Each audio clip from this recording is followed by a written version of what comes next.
Саламатсыздар ма, құрметті менің каналымның тұрақты көрермендері мен қонақтары. Мен бүгін өзімнің тұрақты көрерменім қазақ баласы деген лақапатпен тіркелген оқырманымның өтініші бойынша және жалпы сіздерге, жастарға пайдасы болады деген оймен өзімнің қазір оқып жатқан оқуым туралы ойымның пікірмен бөліскім келеді. Мен Ахметбек Нұрсила ағайдың бизнес бастау мектебінде оқып жатырмын осы күндері. Неге? Себебі өздеріңіз білетіндей технология дамып келе жатыр.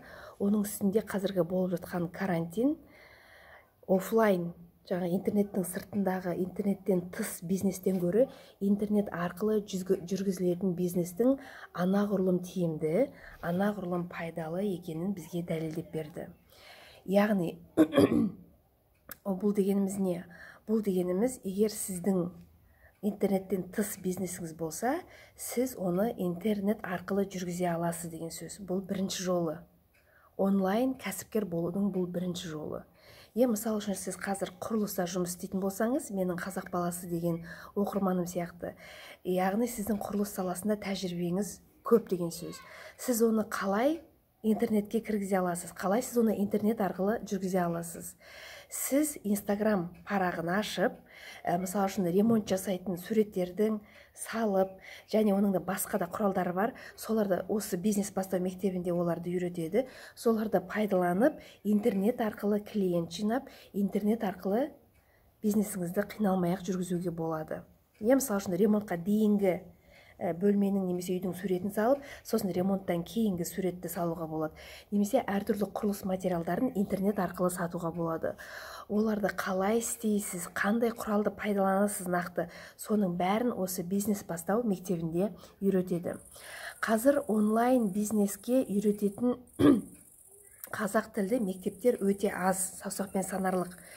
Мен осы Ахметбек Нұрсиланың бизнес бастау мектебін үздік мектептердің бірі деп айтушы едім. Себебі, біріншіден оқуды қазақ тілінде жүргізеді, екіншіден және ең маңызды қасиеті мен үшін бұл тек бизнестен хабары бар адамдарды ғана емес, бизнестен мүлде хабары жоқ адамдарды, жастарды үйретеді.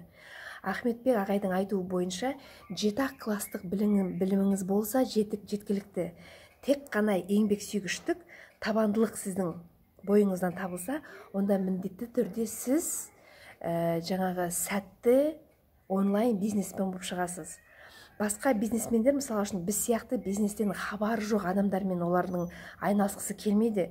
Өйткені біздердің 125, былайша айтқанда, тупой сұрақтарымыз болады. Олар ондайға шыдамайды.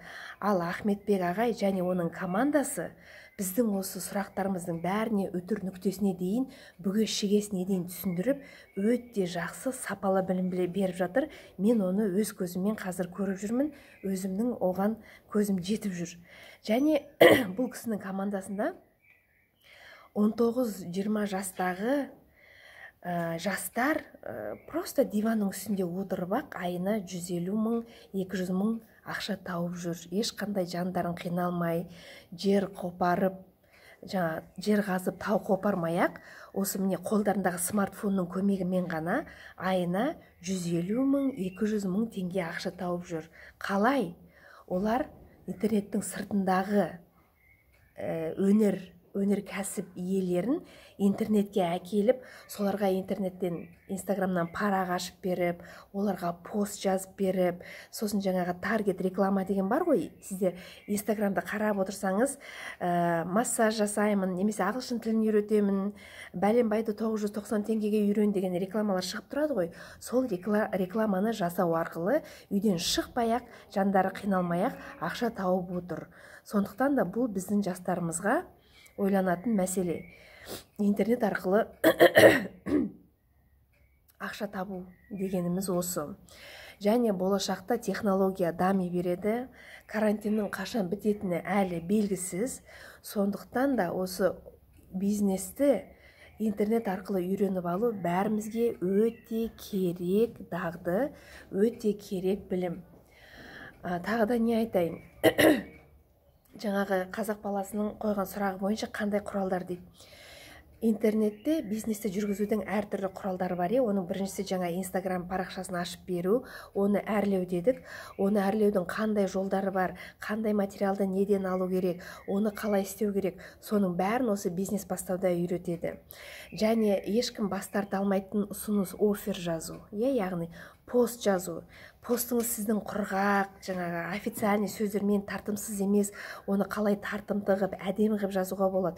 Оған үйретеді. Бұл копирайтинг деп аталады. Оған үйретеді.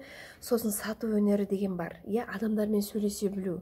Сіздің қызметіңізді немесе өніміңізді алғысы келіп қоңырау соққан адамды сөйлесіп, сол адаммен сөйлесу өнеріңіз болу керек. Сол адамды ұстап қалу керек. Сіздің қызметіңізді алуға дейін жеткізу керек. Сол сату өнерін үйретеді. Және сала таңдау бар. Мысалы үшін сіз менің ешқандай бизнесім жоқ, ешқандай менің салам жоқ, ешқандай менің дипломым жоқ десеңізде, сізде де әлі үміт бар онлайн арқылы бизнес жасауға.